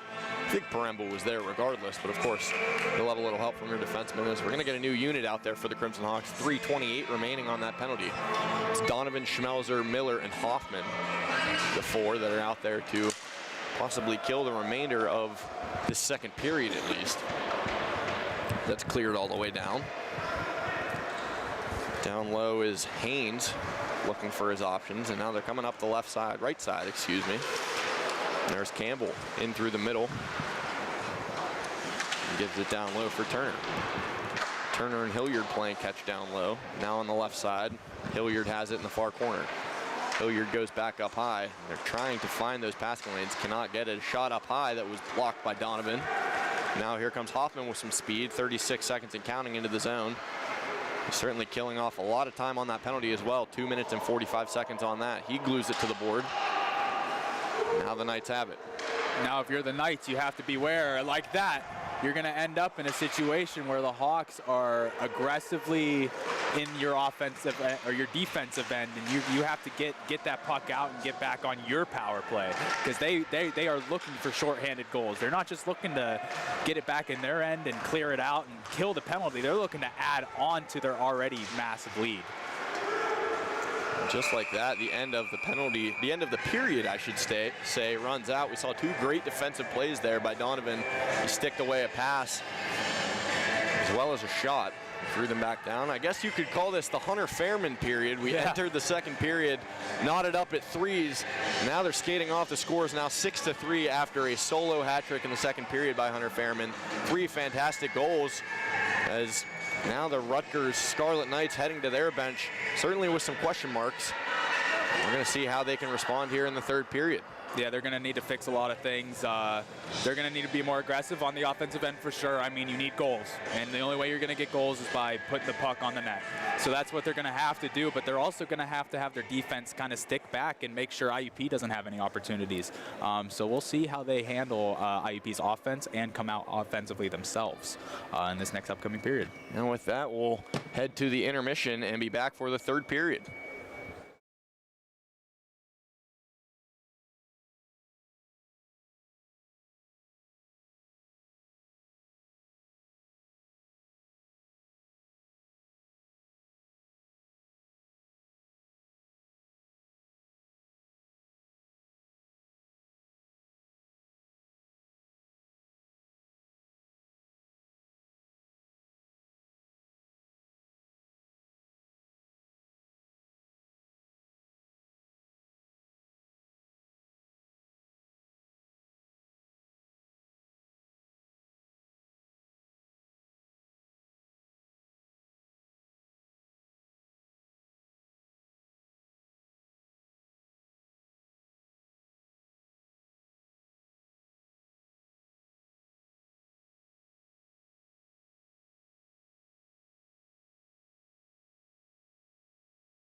Welcome back, everybody, to the third frame of play here in New Brunswick, New Jersey. 3 unanswered goals for the Crimson Hawks. Now advance the score 6-3. Pretty big cushion for the Crimson Hawks that they definitely needed after you could say a slowish first period. Of course, it ended 3-3, so it wasn't necessarily a negative period, but they weren't playing to their standards. We will start this third period with 2 minutes and 17 seconds on the penalty clock. That was on a cross-check assessed to Hunter Fairman. Again, we're going to be back here 5-on-4 for 2 minutes, 17 seconds. We'll see if the Scarlet Knights have any answer to the Crimson Hawks offense. And the Hawks, we'll see how they handle this penalty kill. I mean, they've been doing a great job so far. I mean, halfway through it now. But they've been doing a great job of just like that, getting it back up there, almost like this is a giant pinball machine. Yeah, just sending it back up to the top and letting them having them regroup and try again and try again. Yeah, there was another second attempt there at the breakout that was stopped by Schmelzer. Schmelzer and Donovan, I mentioned in the second period, have been great on the penalty kill so far this year. And we're only 3 games in, but they have, of course, been holding that blue line tall and just clearing it all the way down, as they've done twice already here in this third period. 1 minute and 30 remaining in that penalty kill. So that puck is shot up and out of play. 19:10 on the game clock. And it faced off to the left of Paremba. Out there, of course, as I mentioned, was Donovan and Schmelzer. Schmelzer now heading off, as well as Donovan. So it'll be Soy and Maddox Rurick dropping back. He dropped back to play defense there in the first period, and he stayed back there for the whole game. There's Jordan Adams that stands his man up on the blue line. The puck's up and out of play. Loza now on the forecheck. Seen Regan, he's a goal scorer so far tonight. He dances around Loza. He takes it in himself. And again, just trying to get it past that invisible blue line. And once they do, the Hawks are doing a great job of just making sure to get it past it, so they have to regroup and get back on sides. Soy collects down low. He's going to try and clear it all the way around. A quick shot that was stopped at the blue line. There's another close-in look that was patted away by Paremba. 2 shots on the near slot. Now the Knights break loose. Dancing around one man was the forward. Paremba way out of his crease. He was able to stop that initial shot by, I believe it was Alex Seck. Excuse me, it was Jack Turner. Stopped that initial one and was way out of his crease, as I mentioned, but was able to get some help from his defenseman. There's a one-timer in at the high slot. The puck is up off of its moorings. As there was a heavy one-timer up high by, I believe it was Albrecht, captain of the squad. He's looking to sort of kickstart his boys here and try and get an offensive push here for the Knights. And I think the Knights have a little bit different of a game plan, as they should. Coming into this period, it looks like they're being a little bit more aggressive and trying to cut down on potential passing lanes that the Hawks have, especially when they're trying to clear it out of that zone. We see about 3 red jerseys from different angles closing in on that puck, and it just takes away any chance to get it out. And that's something that's crucial for them to stay in the offensive end and keep putting shots on Paremba. So we'll see if they can keep it up here for the next 19 seconds and get a couple more and maybe get one by. But so far, so good for the Hawks penalty kill, Hawks defense, and Paremba in that especially. He's been pretty good ever since the first period. Yeah, like you said, 19 seconds remaining on that penalty kill. Certainly Hunter Fairman getting a little restless in that box, as, again, it was a 4-minute penalty assessed to him. There's some confusion, because there was a little bit of a stoppage there. Now the puck being dropped. It's won by the Knights. Far on the blue line was Butchko. Back down in deep in the Hawks zone. Schmelzer gets a clear all the way down. That's going to kill off possibly the remainder of that penalty. 4 seconds remain. See one lone Knight all the way down there, trying to kickstart it there. Now we're back to 5-on-5 play. A great kill by the Crimson Hawks. Yet again, we saw them kill off that 5-minute penalty earlier in the game, and then they just cleared killed that 4-minute penalty, excuse me. The shot counter sits 25-28, and even with those two lengthy odd man sessions for the Crimson Hawks, they're still in the lead, with that stat that kind of shows offensive pressure, you could say. Yeah, absolutely. So now we're back to 5-on-5. Here comes Tudich on the right side. There's Jace Rierick on the left. He throws a shot in. He was aiming for that 5-hole on Mattern. And that was a great job by Rierick to find that open ice to his left and kind of move in and create some space for a potential pass to the slot. Shot in close that was missed wide. Sorry, it was a pass that was off the backhand that kind of just found the stick in that slot. See, they seem to always catch us mid-conversation. Now Miola down low. Flat tire there in the neutral zone. And it was Houlihan. Miola tied up on the red line, and it's bounced back for Donovan. Donovan finds Tudich. Tudich puts on a move. He's coming down the left side and tries to go into the middle. But it was Amaskita that stopped him. And Schmelzer spinning off his man. He was trying to throw that turnaround pass for Loza. Loza and Hoffman on the forecheck. There's Tudich crashing his man into the board on the back check as he'll head off the ice. Shot in close, intercepted by Loza. Puck battle down low. Harvey now back there. There's Hoffman with the one-touch pass to the close boards. Adams was trying to be sprung in the neutral zone. It's a great stick lift by Hoffman. Still fighting for it in the neutral zone. Head down into the Hawks zone. Of course, controlled by Harvey and Lakaitis. Lakaitis looking up. There's Adams. Adams is going to get the tip all the way down. Down low is Butchko. Hoffman tries to take him in. There's a shot from Harvey that's stopped in close.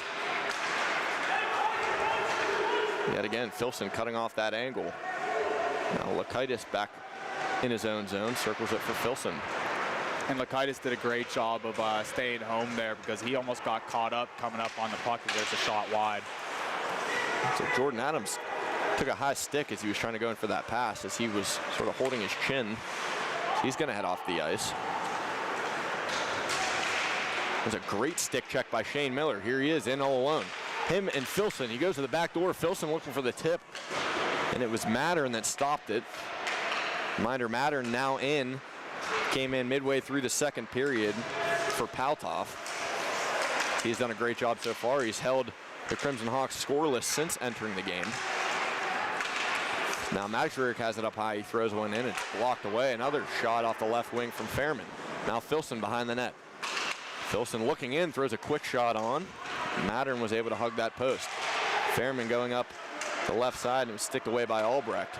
Albrecht just trying to get the clear, but of course Soy was there to disrupt that. Soy on the red line.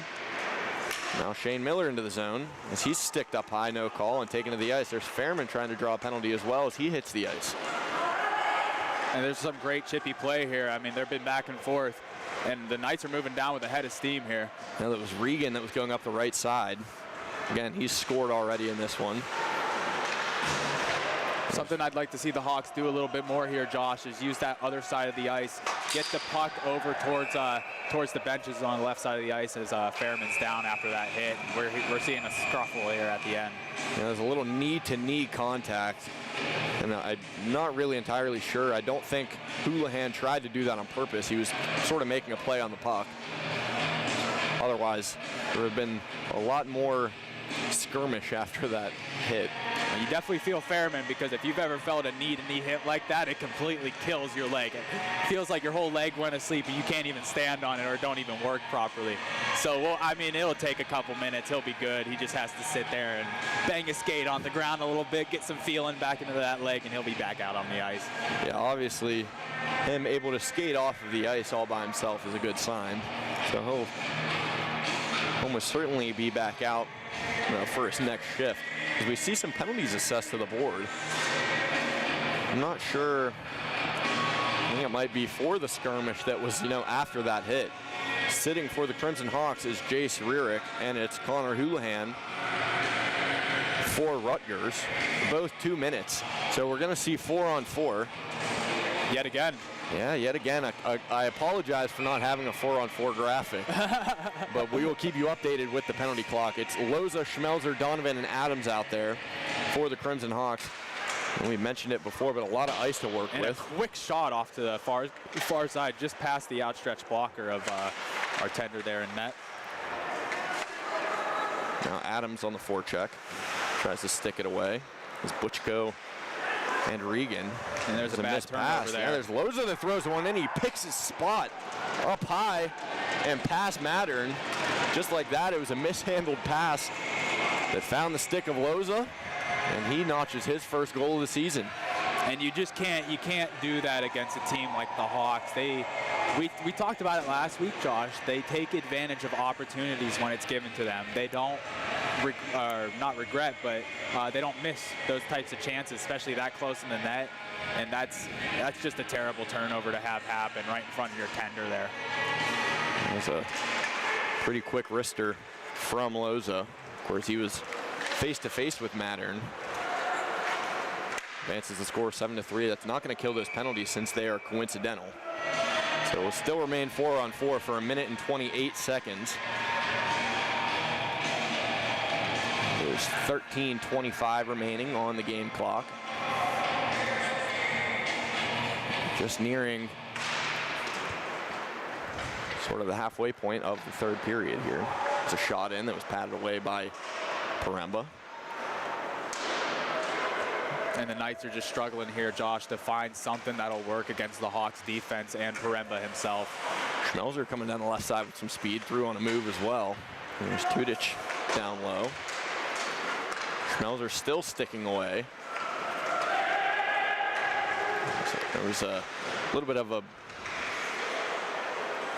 trip in the neutral zone that threw, Campbell off of his skates. There was a shot in that was gloved by Paremba, of course. It was ricocheted around there, Josh. Yeah. I don't know if you saw that. That shot kind of like hit Paremba and then went back to the shooter just to bounce back in Paremba's glove. I think that was just, like you said earlier, look what I found. Of course, the glove not being in his net is the purpose for Paremba, so he's happy either way. 52 seconds remaining on that penalty clock, 12:49 in the game. See that face off to the left of Paremba that is won by the Hawks. Now here's Shane Miller coming up the middle. Fairman back out there after he took that hit. He dumps it for Miller. Miller going in all alone. He throws one. Was going for that left post. That was a great save by Mattern. He had really good positioning on that play. I mean, I thought for sure he'd sneak it up just past his shoulder, but he took away the angle there. Yeah, he sort of reached across the crease to, like you said, try and put it past Mattern's shoulder. Left shoulder, that is. And, of course, he slid over and made the save. But we'll see a draw here now in the Knights zone. Miller taking that face-off, and he wins it. Tries to cycle it back for Fairman. Fairman lays his man into the boards. Bouncing puck. Walknochter has it coming down the left side. Goes for that stretch pass, and it's tipped away by Miller. Here he is with some speed back into the zone. He throws a shot on, and it's stopped by Nizan Garachi. And now the Knights 2-on-2 the other way. Walknochter and Nizan Garachi going into the slot for Butchko. And Paremba, again, great positioning, was able to smother that puck well out of his crease. 11 seconds remaining on that penalty. As they had a 3-on-2 going the other way. The Hawks were sort of in the midst of a change. And I'd like to point out, Josh, that the Hawks have won a lot of face-offs, and a lot of those have been Miller, who's won them offensively too. He's not just kicking it back. Most of the time he's winning it, and he's winning possession like right off the drop and carrying it for the Hawks into an offensive territory. Yeah, he does a great job of sticking it sort of to open ice that he knows he can be at. Again, we talk about his positioning, and it's just another asset of his game that certainly helps out the Hawks. Here's Solomon, who was doing a great job on that forecheck. Now Hilliard and Campbell coming into the zone. Campbell has it on the near boards. He tries to go across. It's intercepted by Solomon. Solomon sticks it up and out of the zone. We're back to 5-on-5 play here. Now Burke gets back to chase, and Paremba's going to corral it in. and frees the puck. We have 11 minutes and 33 seconds here on the game clock. Shot count total is 33 for the Hawks and 28 for the Scarlet Knights here so far in the game. So we'll see a face-off here off to the right of Karemba. Puck's handled at the point. A quick shot. Turnaround shot. Karemba still does not have control. And that was Hilliard on that post that was sort of throwing in those close-in looks. Now he has a look from the high slot. It was blocked away by Seitz. There's Nizan Garachi in his own zone. It's tipped back into the Hawk zone. Karemba has it down low, playing catch with Seitz. A big hit on the board. Booming hit that was. My goodness. From Solomon. That was loud in here. So there's a shot thrown up from the glass behind the net. Nizan Garachi has it at the blue line. He throws one in with some traffic. Karemba had no trouble with it. Seitz back to collect. And now the Knights have a little bit of, just as I said that, had a little bit of pressure in the zone. And they're sort of getting set up there as he threw one on right into the chest of Karemba. 10:43 to go here in the third period. They were doing a great job cycling that puck. Of course, we know the Crimson Hawks have really been striving to keep them to the outside, and you know, you have to take what you can get here if you're the Knights. Yeah. So they were trying to utilize that outside passing and try and get one man streaking down the middle. And they were doing just that, as that shot from the outside, again looking for the deflection, was easily handled by Karemba. I was going to say something similar, Josh. They just had they had really good spacing there on the offensive end. That's why they were able to move the puck like they were against the Hawks. But the shot in by Donovan, stopped by Haynes.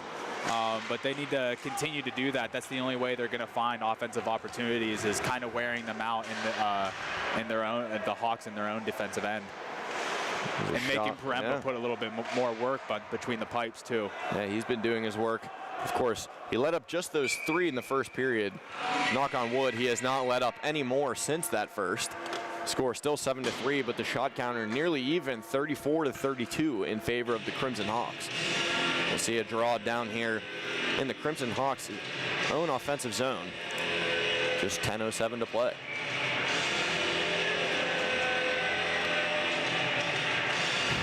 A quick win there, and a quick shot as well. Of course, he corralled that rebound to open ice. It was handled by Donovan. Here comes Jace Rearick down the right side. He throws on the brakes and tried to find Donovan in the middle. Turnaround shot. No traffic. That was handled by Mattern. Now 2-on-1 the other direction. And this is what the Hawks don't need. There's Campbell and Apple Eyes, and you tried to find Campbell on the back post. A mishandled pass. Now it's floating into the neutral zone, and the Hawks are going to get a change. Plays like that is where we saw the Knights succeed in the first period. Those quick little long ice passes to get it moving up ice. They like to move quick and be in the Hawks defensive end in an instant, and that's how they got those 3 goals in the first period. Now there's Hoffman on the forecheck. He was able to redirect that pass in the middle. Of course, nobody was home because Hawks were in the middle of a change. There's Adams to tie up the pass. He threw it back down into the zone. Hoffman doing his gritty work. He takes his man to the boards and now has possession of it. Up high, Soy to Hoffman. Hoffman circling in. Great check by Hoffman there. The boards are reversed. It's Hoffman again trying to intercept that pass. And there's that Hawks blue line that just not allowing any offensive pressure here for the Knights. Puck was sticked into the zone by Adams. There's Toman up the right side. And we see the Knights trying to use that right side of the ice a little bit more. And it was Cotta that took it down deep. Cotta now has it down below. Trying to get it up high for Nizan Garachi there. He now has it in the neutral zone. Throws it over to his partner, and they're going to get a dump in. There's Maddox Rurik that catches it and loses a skate as well. He had no problem hopping right back up and sending that puck all the way down. Like it was a fly ball, Josh. Yeah, he was tracking it all the way to his gloves. It's now Fairman on that forecheck. As he trips Regan, the hand immediately went up, and he knows that one. He's not going to argue with. It's a pretty textbook trip. So he'll head back to the box for the second time of the evening. That's Hunter Fairman. And we'll get another look here on the power play for the Scarlet Knights. Yeah, that's tough. That's just some aggressive play by Fairman. But, you know, sometimes you get caught up behind the net there, and your stick ends up somewhere where it's not supposed to be, whether it's between someone's legs and they end up flying down the ice, or hooking them as accidentally gets caught up under their armpit or something. But let's see what the Knights can do here on this power play. They need one. They need one desperately. The one-timer that was patted away by Paremba.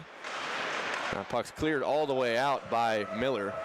Yeah, like you're saying, you know, coaches aren't going to fault players like Hunter Fairman, for taking penalties like that, because he is such an aggressive player, and he's really going out there and making the play that he thinks is the best play, whether it's penalized or not. Yeah. And of course, he tripped up Albrecht, but they're easily killed 30 seconds of that penalty so far. Yep.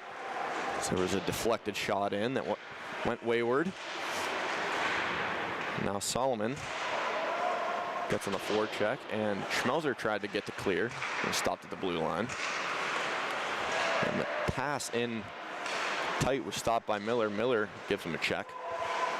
And the Knights got to try and penetrate into the middle there and get a closer shot. The Hawks are doing a great job of, like we've seen so far throughout these games they've had, having that box scheme where they're keeping everything to the outside, lawn shots only. So the Knights got to figure out something to infiltrate that and get closer to the net so they can get a better shooting opportunity. And we're over halfway through that penalty, and like you said, they're doing a great job at defending this penalty. There's now Loza and Soy down low. There's a soft dump by Hoffman that's going to trickle down into the zone. They just got a pretty full change out. It's now Hoffman, Loza, Soy, and Maddox Rearick back on D. Loza and Hoffman on the forecheck. Soy is going to go for the hit. He stands his man up. 6 minutes and 20 seconds counting on the game clock, 13 and counting on the penalty. Glued to the boards in the near corner. Exactly what the Hawks want, just to kill off those remaining seconds. Butchko goes to the right wing. There's a shot in by Albrecht. It was gloved by Paremba. Just 1 second remains on the penalty kill. We'll wait and see who the fifth man, who the fifth reinforcement is going to be at the end of this penalty. So they're going to get a new unit out there for the remaining second. It's Tudich, Jace Rearick, Ty Burkett, and Seitz back there. It's going to be another forward that comes off. And that penalty's up. We're back to even strength. Just like that, it is Miola right back on. Here's Jace Rearick down the left side. He throws on the brakes. And gives it to Tudich up high. Tudich shoots and caught his own rebound. Now Tudich down low. If you didn't know any better, it looked like he meant to do that. There's Seitz. He finds Tudich all the way around. He gives it back for Burkett. Burkett trying to shoot it in, but just gets it deeper. And some congestion here by their own net, but they're able to get it off to the side there. And Rearick's working hard in that corner, trying to get that puck to an open guy. It's cleared out, and the Hawks are going to have to reset, look to push that puck back up. 5 minutes and 15 seconds remaining in this period, as the Hawks have just seemed impenetrable after the first period. I mean, they've done a great job of keeping the aggressiveness and the speed maintained. They must have had a good talk in the locker room after that first period. Yeah, for sure. We were talking about how this game was tied up at 3 after the first, and you know, we said it's whatever team decides to, you know, be stronger on defense, and it's pretty obvious that that's the Crimson Hawks here tonight. Absolutely. They still have that 4-goal cushion with 4 minutes and 40 seconds remaining. Never say never, of course. Here's Loza coming up the left side. Miola has it, and he throws on the brakes. And gives it up for Schmelzer. Schmelzer dances through 1 man and 2. It was Apple Eisen that disrupted that pass. Now Adams has it. He's going to stick it into the zone. Hoffman on the forecheck. Swinging around. There's Loza to collect it on the blue line. Loza gives it, trying to give it back for Hoffman. There's Adams that just takes it right away from him and picks his corner up high. He literally came into that play and stole that puck with no contest, and then picked his corner and put it right past Matter, and that's his second goal of the night. It advances the score 8-3. Yeah, it might be subtle, but Adams has done an amazing job tonight picking off passes, and creating turnovers for the Knights. I mean, he's just been there in the passing lane, and his hand-eye coordination is good enough to just knock it down. We saw there, and he just threw it right up over that that left shoulder of the tender there in the net. There it is. Adams again sticking it into the zone. Now Toman has it on the close side. Adams, of course, intercepting that pass. Now Loza sticks it for Hoffman. Hoffman in close, sort of threw a surprise shot on. They're going to keep the puck in. A combined effort from Adams and Maddox Rearick to keep it into the zone. As we're currently tied up 36-36 on the shot counter.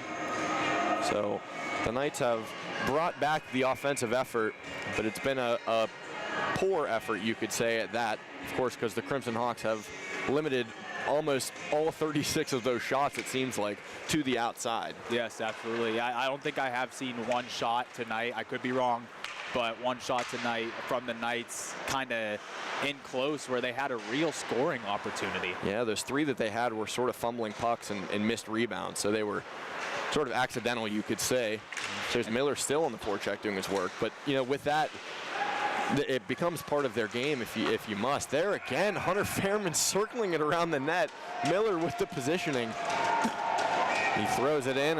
Again there, they're going to celebrate the boys. I think that's the 4th point for Hunter Fairman tonight. We're starting to lose track. Yeah, really heck of a night for him. And like we said at the beginning of this game, it's his first game. He didn't get to play in the last 2 games that opened up our season, but he's had a terrific performance tonight, obviously. A hat trick and an assist. Can't ask for anything better. Yeah, the Hawks certainly just piling it on. You know, we're actively talking about how their offense was working as they continue to score. Yeah, there's yet another face-off win by Miller in the same way I talked about earlier. He just grabs it and is able to gain control immediately. And there's going to be a trip call here in the middle, right in front of the net. There's another effort by Hunter Fairman all alone, and from our vantage point, it looked like that shot was pretty close. I'm not sure how wide it missed, but it did just miss a little wide. Impressive even to get it off. I mean, he was Superman in the air, and he was still able to get that blade of the stick down on the ice and throw a shot on net. So we'll see the Knights head to the box here for 2 minutes. It's going to be Patrick Haynes that, of course, penalized Fairman there. So for 2 minutes of the remaining 2 minutes and 57 seconds, the Hawks will be with an extra man. And there's Adams down low. He gives it up high for Fairman. Fairman slides it to Miller. Miller gives it to Adams. Again, up for Fairman in the high slot. Fairman takes it down and circles it back up high.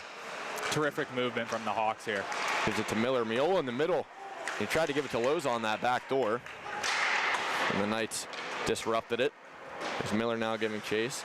Albrecht trying to get a clear. And they just, even with that, they did get the clear, but it was certainly a struggle. Paremba way out of his creases. He wants to see his boys capitalize on this power play. Adams throws between the legs of his defender. Gives it for Miller on that left wing. It's Miola and Adams down low. And the Knights use the glass to get that clear. Again, Paremba out of his crease and gives it to Fairman. There's a minute counting on that penalty. A minute 54 in the game. The Hawks are going to get a semi-change. Great poke check there. Yeah, there's a poke check by Toman. So he throws a shot on that, I believe that was Jace Rearick. No, it was Miola. Tudic it was, excuse me. Now Jace Rearick down the right side. He takes it behind the net. He's looking into the middle and it was sticked away by Toman again, and the Knights are going to get it clear. Paremba back to collect, 31 seconds and counting. This has been a terrific showing from the Hawks today, Josh. I mean, they came out a little flat in that first period and they buckled down after coming out of that locker room.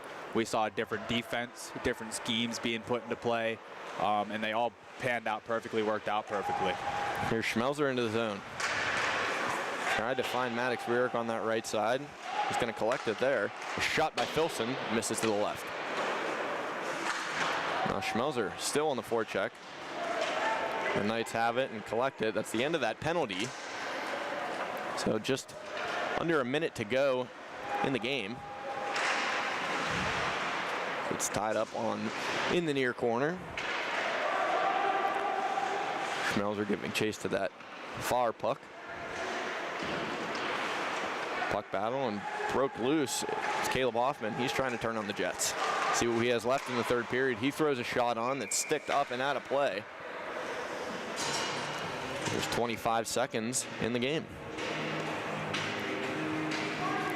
And the Hawks are just, I mean, I'm sure they're going to throw a few more in on net, but just kind of throw it around, keep possession, pass it around, chew out the remainder of this clock, and take home the third win of the season. It's Gray in the neutral zone. Houlihan and his Knights trying to make one final push with the remaining 15 seconds. Leave a little bit less of a sour taste in their mouth for tomorrow's game. Of course, the Crimson Hawks will be back in this same rink at 2:15 tomorrow against the same team. So we'll see if they can sort of draw up some sort of scheme to find an answer against these Crimson Hawks. As the final clock runs out, 6 unanswered goals for the Crimson Hawks after that knotted up 3-3 first period. Paremba did his work in between the pipes, and they're going to walk away with a win here after the first game of the series against Rutgers. Yeah, the Knights are going to have to go back to the drawing board after this one, Josh, and kind of rethink what they were planning to do offensively. They couldn't really break through IUP. They're going to have to break down the Hawks' penalty kill as well, find a way to beat that square formation they have set up and get some closer shots. There's just a lot to think about for the Knights. As for the Hawks, yeah, great showing. Rough first period, but they kept it tied up, and then they just exploded for the second and third period. Yeah, an offensive prowess for the Hawks. Lots of men cracking the score sheet multiple times. And with that, 9-3 the final score, and we'll be back to present, of course, the Crimson Hawks versus the Rutgers Scarlet Knights here tomorrow at 2:15 on the IUP Hockey Network. For the IUP Hockey Network, I'm Josh Yates. With me, Alex Duffalo, and we'll see you guys tomorrow.